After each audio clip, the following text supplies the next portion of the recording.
SIR এর বিরুদ্ধে যে সই সংগ্রহ অভিযান চলছিল তার কাজ শেষ। আজ দিল্লি রওনা হবে প্রদেশ দপ্তর থেকে যে দল, তাতে উপস্থিত থাকবেন প্রদেশ কংগ্রেস সভাপতি শুভঙ্কর সরকার সহ সমগ্র প্রদেশ ও জেলা নেতৃত্ব।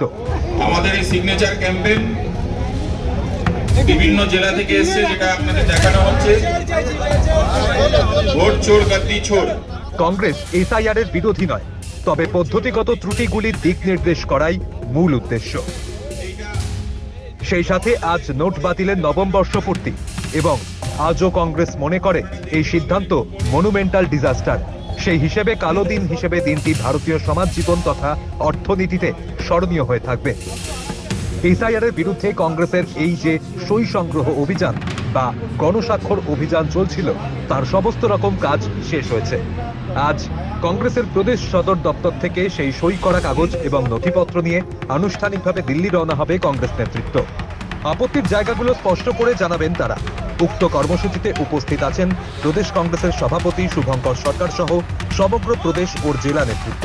তারা জানিয়েছেন যে তারা এসআইআর বিরোধী নয়, তবে পদ্ধতিগত ত্রুটিগুলির দিক নির্দেশ করাই তাদের মূল উদ্দেশ্য।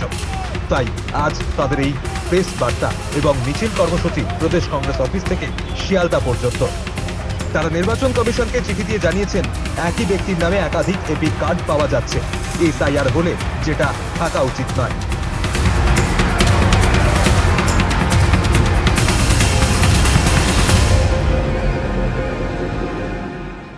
মানুষের স্বার্থে যারা রাস্তায় এসে নামবে তাদের সঙ্গে আমরা একই মঞ্চে থাকবো। কালকে মতুয়াদের যে মঞ্চ, সেই মঞ্চ হচ্ছে যারা সাফারা, যারা অত্যাচারিত হচ্ছে তাদের মঞ্চ ছিল, আর সেই মঞ্চের পাশে কংগ্রেস থাকবে।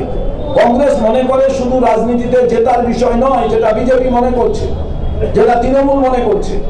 কংগ্রেস মনে করে মানুষের নাগরিকত্ব, গণতান্ত্রিক অধিকার পাওয়া প্রয়োজন, দেওয়া প্রয়োজন।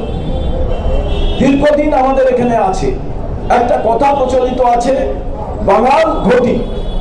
এইবার যেন বাঙালরা খুব ভয়ে আছে, এরকম একটা ব্যাপার। ঘটিদেরও নাম তো চলে যাচ্ছে, করবেন কি করে? খোঁজ নিয়ে দেখুন, মেদিনীপুর বর্ধমান জুড়ে ঘটি সম্প্রদায় তো আছে, তাদের নামও তো নেই 2002 লিস্টে।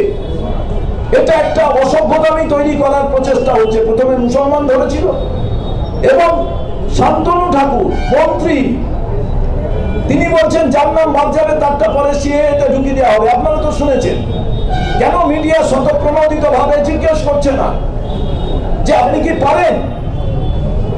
এটা কারুর বাবার ক্ষমতা নাকি গভর্নমেন্ট অফ ইন্ডিয়া ছাড়া? কাকে নাগরিক বলবে, কাকে নাগরিক বলবে না, আলাদা আইন আছে।